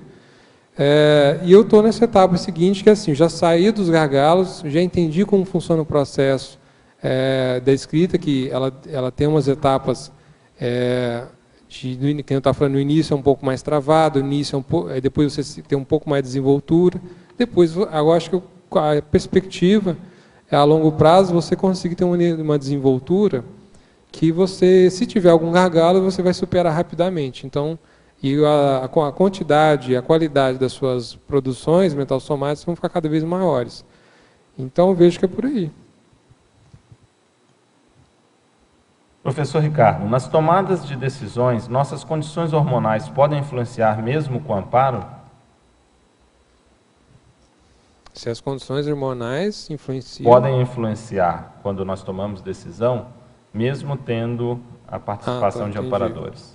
Não, com certeza, né? Porque a parte hormonal realmente ela pode provocar, né, irritabilidade, vários sintomas negativos, emocionais, né, que a pessoa muitas vezes não tem condições de fazer o melhor naquela hora, né? Então daí vai a necessidade, muitas vezes, a pessoa ou procurar médico para ver se consegue algum tipo de controle no hormonal, ou acho que tem, até quando falta hormônios também, fazer, como é que chama o nome lá, complemento, reposição. Então a pessoa buscar o médico para poder tratar isso, para que pelo menos esse tipo de problema ela consiga minimizar na manifestação dela, né? Os agricultores seguem as fases da lua para plantar. Existe aquele dito popular, fulana de lua. Qual a sua opinião sobre a influência dos astros, satélites e da natureza em nossas tomadas de decisões e nos planejamentos? Essa aí eu não tenho ideia. Porque o que eu sei, assim, eu vejo mais aquela relação das influências entre o intrafísico e o extrafísico, né? Agora, nessa parte daí da astrologia, aí já não sei, eu não domino esse assunto. Agora de Goiânia, professor Ricardo, Fatologia, página 35, final da terceira linha. Poderia comentar a acuidade sensorial? Onde é que está, Loche? Página 35, na Fatologia. Tá. Final da terceira linha, poderia comentar a acuidade sensorial? Tá. Então, a acuidade, né, ou seja, a acuidade é a lucidez, né? Você está com hiperlucidez, né? Então, você está atento aos estímulos, né? Então, você perceber alguma modificação na parte das energias, na parte de algum fenômeno. Então, ou seja, você está numa condição de estar atento a qualquer tipo de estímulos externos, de você ver se há alguma modificação para você ver se aquilo vale há uma informação útil para você pensar na tomada por exemplo, de uma decisão. Então, por exemplo, as sinaléticas energéticas é uma forma assim de você pensar nessa acuidade sensorial. Você está recebendo um estímulo externo que você pode ali avaliar e interpretar aquela informação e daquela informação tomar uma decisão. Eu vejo assim. Ok. Para a fatologia, também na página 35, segunda linha, gostaria que comentasse a antenagem parapsíquica. A antenagem parapsíquica é de você, assim, no dia a dia, você está atento, né, à questão do parapsiquismo, de você estar com o parapsiquismo alerta. Então, você não ignorar qualquer tipo de fenômeno que você vivenciar, mesmo que não seja um fenômeno de maior grandiosidade, mas que seja algum tipo de fenômeno, para que você assim consiga captar qual que é a mensagem daquele fenômeno, né? Então, toda e qualquer vivência parapsíquica, né, você precisa ter um certo nível de atenção para conseguir captar qual que é a informação que está sendo passada daquele fenômeno, daquela vivência. Professor Ricardo, agora questões diretamente de Madrid, na Espanha. Patologia, página 35, quinta linha, poderia ampliar em que momento o senso de timing lhe indicou a direção correta? Teria alguma fatuística onde tenha percebido uma mudança de direção devido justamente a esse senso? Isso aí está falando para mim, pessoal, nas minhas vivências. Claro. Bom, além dessa questão de mudança de cidade para Foz, que eu vejo que teve ali eu acabei utilizando ali o senso, apliquei o sense de time, acho que eu fiz uma boa reflexão, teve organização, teve análise das informações, a questão da escolha da IC, né, quando eu já tinha feito outra escolha de IC e aquela questão, né, para você validar se aquele seu sense de time foi aplicado corretamente, é ver os resultados, é ver o que gerou de resultados daquela mudança, daquela sua decisão.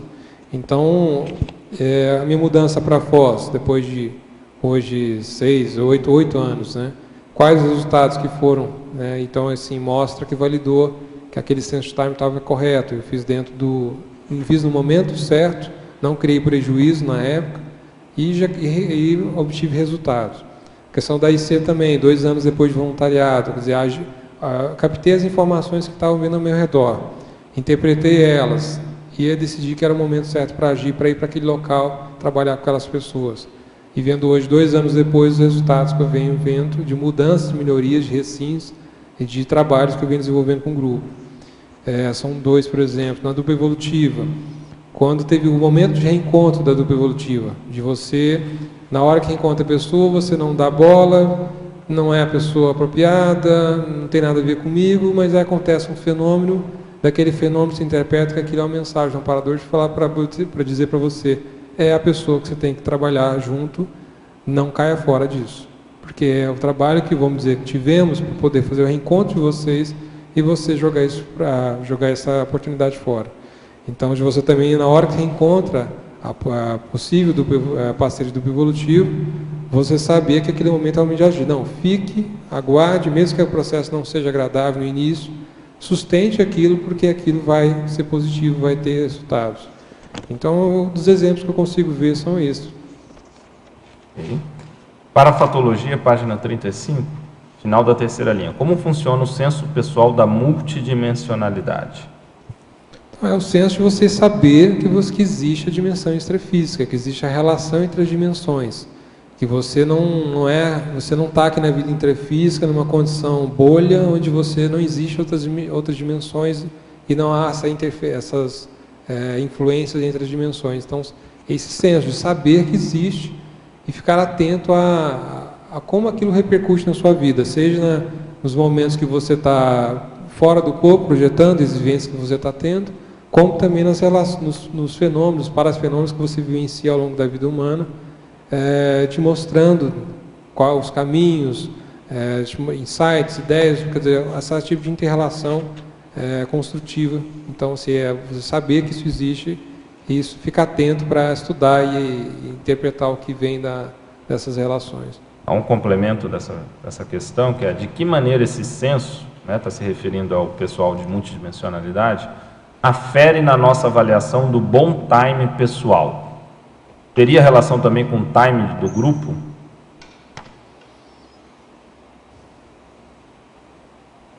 O que eu consigo pensar aqui por exemplo, uma questão, por exemplo, do time do grupo, né? Eu fico pensando no pessoal lá do espiritismo, do espiritualismo lá do século XIX. Aquele movimento todo para poder o grupo instituir, fundar essa ideia do espiritualismo, ou seja, do estudo da vida após a morte, da consciência existir após a morte.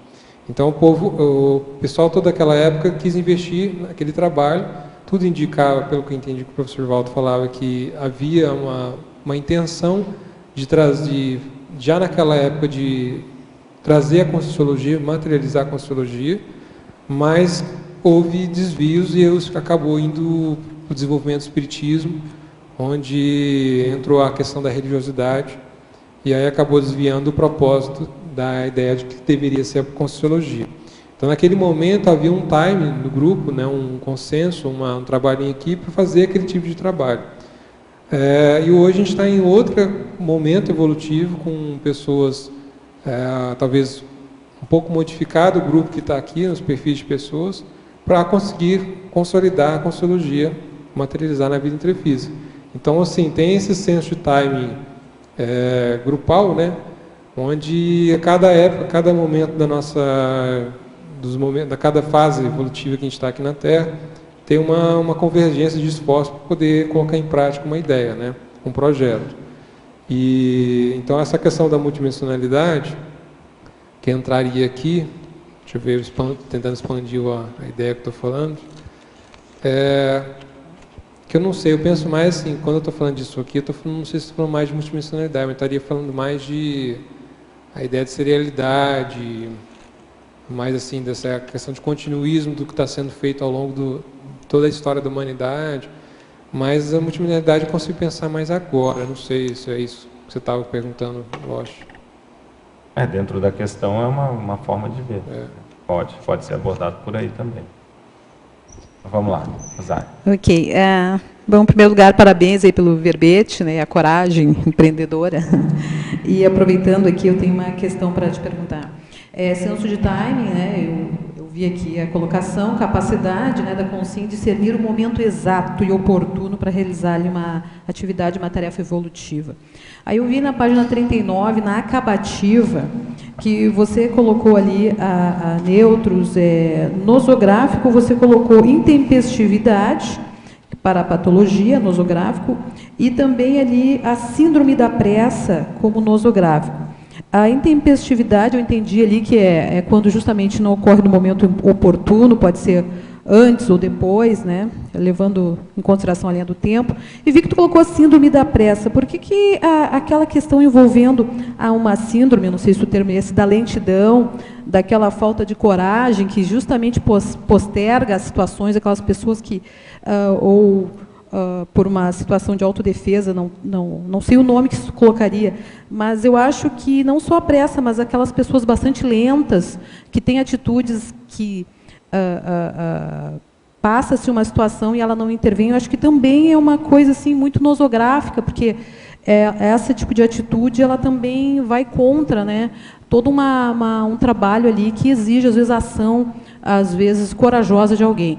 A minha pergunta tem a ver, porque no questionamento que tu coloca ali, questionologia, tu coloca ali também, né, você, leitor ou leitora, quando as circunstâncias exigem, consegue esperar pacientemente e adiar a ação pretendida a favor de todos os envolvidos. Pode ser que tenha que se esperar e pode ser que tenha que se agir, mas é que eu notei que essa síndrome da lentidão, assim, ela não está sendo colocada. Foi alguma opção? Porque aqui no caso, a espera que a gente está falando é a espera útil, né? Não é esse tipo de espera da pessoa que procrastina, né? Sim. Agora, essa parte que você está dizendo do... na acabativa foi Sim, que eu tomei ali, por isso que me chamou a atenção. Sim. Ali. Mas agora, esse outro aspecto que você está falando assim, de outros tipos de verbetes, assuntos relacionados nosográficos, que eu consigo ver relação, que eu não coloquei aqui também, é a questão do intermissivista inadaptado, né? Que você vê que é aquele intermissivista que está marcando o passo mesmo, ele não conseguiu lidar bem com a ideia de realização da ProEx dela, e ela se entra num monte de processo de parapatologia, então ela não consegue colocar em prática a ProEx e realmente tem um desviacionismo, né? Então, esse eu consigo relacionar, mas assim, não sei, eu não... Sim, mas não acho que é uma síndrome de lentidão, não sei se existe esse tipo de síndrome. Não, assim como não. tem a pressa, aquela pessoa que é apressada, é um problema. Não, mas aquela pessoa que também vai postergando, tu não acha que isso aí também é uma coisa que acaba atrapalhando também, no caso ali, eu estou falando ali agora da parte acabativa, né? Já que tu colocou a síndrome da pressa, aquele que fica... esperando. O que eu tinha colocado aqui, parecido com isso, lá na tabela, no contrassenso de time, eu coloquei perda de oportunidades evolutivas. Que é essa pessoa que ela tem aparece essas oportunidades e ela não aproveita, né? Então ela acaba havendo essa questão de procrastinação, também aqui na questão de desperdício de aportes, também ela tem recebendo os aportes, mas não usa, não aplica esses aportes. Então, são condutas assim, de mostrar que a pessoa assim, ela não necessariamente ela está tendo ansiedade, possibilidade, essas coisas, mas realmente ela está numa conduta errada de ignorar e não querer fazer nada, né? Sim, entendi. O oposto, no caso daquele apressado, às vezes é o que está lento. Ele espera e fica esperando, né? É isso que tu comentou, né? Não seria a síndrome de empurrar as coisas com a barriga? Fiquei pensando nisso. É procrastinação. Procrastinação mesmo. O termo é esse, procrastinação, que é justamente adiar desnecessariamente, né? Prolongar. Agora uma questão que vem para mim. Professor Losch, toco violão na igreja católica do bairro. Quando conheci a Conscienciologia, percebi logo que a igreja não seria o ideal caminho em termos de esclarecimento. Mas sou muito requisitado para tocar na falta de músicos. Então minha dúvida é a seguinte: devo sair de uma vez da equipe de música e da igreja de forma cirúrgica e dedicar exclusivamente a tares? Ou vale a pena continuar tocando como uma forma de prestar assistência, identificar e reciclar algum trafar, porém mantendo distância e me afastando gradativamente até, com o tempo, cortar de vez os laços com a igreja? Bom, o que a gente pode falar aqui é alguns critérios para você pensar, né? Sempre é bom que a gente tenha uma abordagem na própria Apex que é não diretiva, ou seja, a gente não decide pela pessoa, é a pessoa que tem que tomar a sua decisão. Mas alguns elementos aqui são importantes para você considerar. O primeiro deles é a questão da coerência. A partir do momento que você tem uma informação, você passa a ter responsabilidade. Então, isso tanto é sério que é usado, inclusive, em julgamento, seja ele moral ou dentro do próprio direito. 2 critérios são básicos para atribuir responsabilidade na conduta, numa conduta que está sendo julgada, que é a consciência, se a pessoa tinha consciência do que estava fazendo, ou seja, o seu nível de lucidez, e a liberdade, né? Então, se a pessoa não foi coagida, seja por fatores externos ou mesmo fatores internos. Essas 2 variáveis são importantíssimas na atribuição de responsabilidade. E quando você, então, já tem a informação, nós estamos falando do primeiro critério, o critério de consciência, no sentido de lucidez. Então, esse é um aspecto que você tem que considerar. E aí leva para a coerência.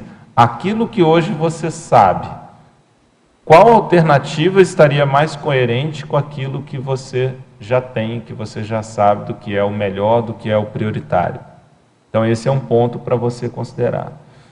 Você vai estar sendo coerente com você mesmo? Você vai estar sendo coerente com os seus amparadores? Você vai estar sendo coerente, inclusive, com as pessoas, até mesmo lá da própria igreja, se uma vez que você já vê que aquilo para você não é o melhor e possivelmente você não queira para os outros? Então, tudo isso você tem que pesar. E aí entra de novo também a questão da coerência entre TACOM e TARES. Quer dizer, o que para você é o prioritário? É outra variável que você tem que levar em consideração. Assistência, sempre tem algum nível de assistência, com certeza. Mas a questão é o mais importante para você agora? É o prioritário para o que você tem que fazer? E aí nós vamos considerar uma outra variável, que além disso você ainda mexe com a arte lá. Então você tem o processo religioso, você tem o processo artístico e a arte sendo utilizada para reforçar a questão da religião. Então, esses são elementos que você tem que ver e até avaliar com o seu próprio passado. O quanto você, no fundo, não quer abrir mão disso. E acho que um ponto também que é importante você considerar, você coloca aqui que você é mais um reserva, né, pelo que eu entendi aqui. Ou seja, na hora que falta algum músico, você tapa aquele buraco. Então, isso no sentido já indica que você não é a peça-chave ali dentro desse contexto. Quer dizer, você já está um pouco fora. Isso já teria uma liberdade maior. Acho que esses são pontos para você considerar aí. Quer dizer, já não é o titular, já estaria na reserva e outras pessoas, de repente podem assumir aquilo. Então, leva isso em consideração. A responsabilidade pelo que você já sabe, a coerência entre o seu conhecimento e as suas ações, que aí entra a sua teática, e a prioridade. Qual é a prioridade evolutiva para você nesse momento? Acho que essas são variáveis, critérios aí a serem considerados. Losch. Okay? Pois não. Eu, quando era jovem, toquei violão na igreja também. E o que eu vejo daquela época era uma satisfação com a manipulação emocional das pessoas. E isso a gente também vai ter que fazer alguma coisa, né? Porque foram anos que eu fazia pessoas chorarem e tinha o populismo que as pessoas vinham me agradecer, então... A gente vê que é boa intenção, existe um grau de assistência. A boa intenção é o ignorantismo. Mas só isso não basta, na hora que tem informação já tem uma responsabilidade maior. Professor Ricardo, Tecnologia, página 36. Poderia falar sobre a técnica da auto-organização consciencial? Essa é uma questão de Curitiba. Tá. Aqui a técnica você pode utilizar várias, né? Desde agenda, desde você fazer o registro das suas próprias experiências parapsíquicas, projetivas, tá? A questão de registro de modo geral. Você pode utilizar, que nem está colocando aqui, o cronograma, fluxograma, técnicas conscienciométricas de aplicar autoconscienciometria, tem várias. Então, a questão da autoorganização, você pode, dependendo do seu temperamento, sua personalidade, aquilo que faz mais de acordo com o seu estilo, você pode aplicar. Então, a quantidade de técnicas é inúmeras, né? Essas aqui são só algumas. Okay. Laboratoriologia, página 36, segunda linha. Onde podemos encontrar o laboratório conscienciológico da paracronologia? Esse não existe. Por enquanto não existe, não. Essa é uma proposta a ser criada, é isso? Retrocognição também aborda essa questão do tempo, né? Mas aí não é no sentido que ele está também trazendo, né? Mas tem relação, sim. Legislogia, página 36. Como funciona a lei da sincronicidade e como fazê-la trabalhar a nosso favor no dia a dia? Tá. Então aqui, a minha forma de entendimento disso, né, porque eu não tenho um entendimento aprofundado sobre a ideia de sincronicidade interdimensional, mas eu vejo pelas minhas vivências, que nem essa que eu tenho citado na tertúlia, que é de você perceber assim, se sua vida está parada, estagnada, todos os tipos de realizações que você tenta colocar em prática não dá certo, isso mostra que você pode estar nessa questão da marginalidade evolutiva, de você estar fazendo um movimento, mesmo que não estando consciente, de que você não está aberto a reciclagens, a mudanças, a viver de uma forma evolutiva, né? Então, assim, vale a pena ver como é que está o andamento da sua vida e, a partir disso, você vendo se a situação está parada, isso mostra que você não está realmente entrando nesse fluxo do cosmos, né? Dessa sincronicidade. Porque a sincronicidade, eu imagino, assim, uma forma de pensar, imagino toda aquela equipe de amparadores extrafísicos relacionados à sua ProEx, que está lá fazendo todo um movimento extrafísico para poder estar convergindo várias situações ou eventos para poder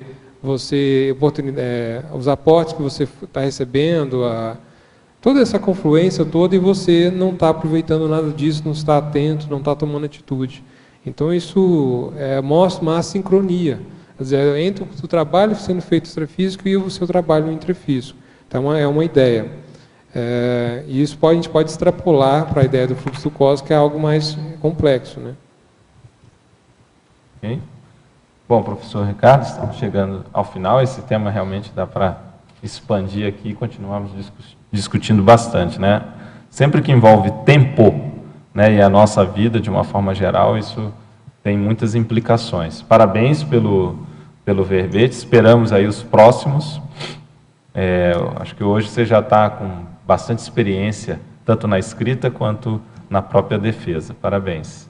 Bom, eu queria agradecer então aqui ao verbetógrafo, em primeiro lugar. Gostaria de agradecer aos tertulianos aqui presentes, aos teletertulianos, agradecer à equipe técnica, o Robson e o Christian, agradecer aqui a equipe da Enciclo Sapiens e, obviamente, agradecer aos amparadores.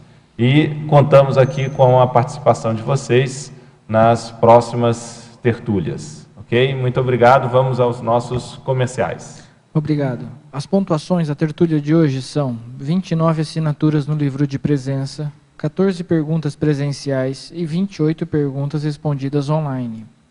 Hoje nós temos um recado. A Mércia com um debate no CAEC. Boa tarde a todos. O CAEC e o CINEL, Conselho Internacional de Neologística, convida você a participar do debate de hoje, cujo tema é Especialidade Conscienciológica. O debate acontecerá logo mais às 15 horas no Salão Verde, ao lado do restaurante.